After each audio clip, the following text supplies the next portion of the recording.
Friends, આજે હું share કરીશ તમારી સાથે ખીચું બનાવવાની રેસીપી। તો અહીંયા આગળ 1 કપ આપણે લોટ લઈ લીધો છે ચોખાનો। હવે આ જ કપથી આપણે પાણી લઈશું। તો અહીંયા 1 કપ અને બીજું 1 કપ, 2 કપ આપણે પાણી લીધું છે। હવે પાણીને આપણે ઉકળવા દઈશું।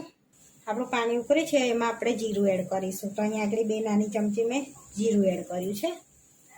હવે એમાં 2 ચમચી મરચાં એડ કરીશું। સ્વાદ પ્રમાણે મીઠું એડ કરીશું। તો અહીંયા 2 નાની ચમચી મેં મીઠું એડ કર્યું છે। હવે એને સરસ ઉકળવા દઈશું। હવે આપણું પાણી ઉકળે છે, આપણે લોટમાં અજમો નાખીશું। લોટમાં અજમો નાખવાનો, પાણીમાં નહીં નાખવાનો। પાણીમાં નાખીએ તો આપણું પાણી કારું પડી જાય છે।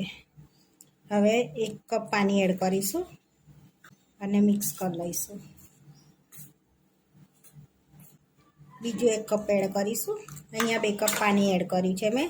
સરસ ગાંઠો ના પડે એવો લોટ આપણે મિક્સ કરી લેવાનો છે।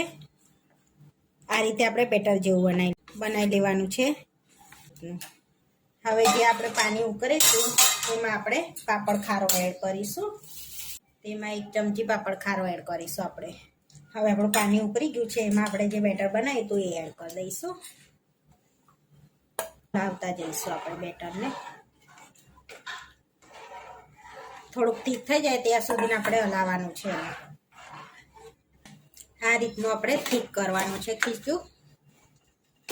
આ રીતે આપણે ઠીક કરી લીધું છે। હવે સ્ટીમ થવા મૂકી દઈશું આપણે।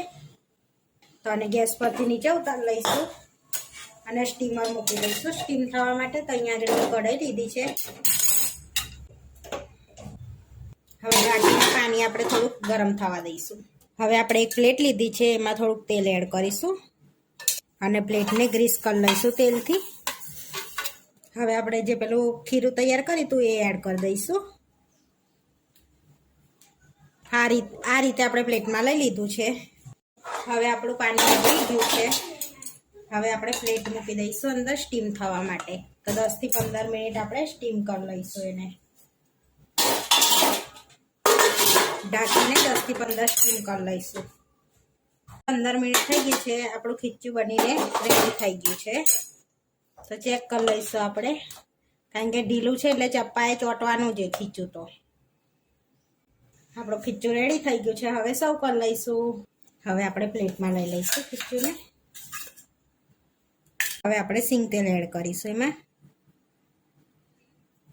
1 ચમચી સાંભાર મસાલો એડ કરીશું।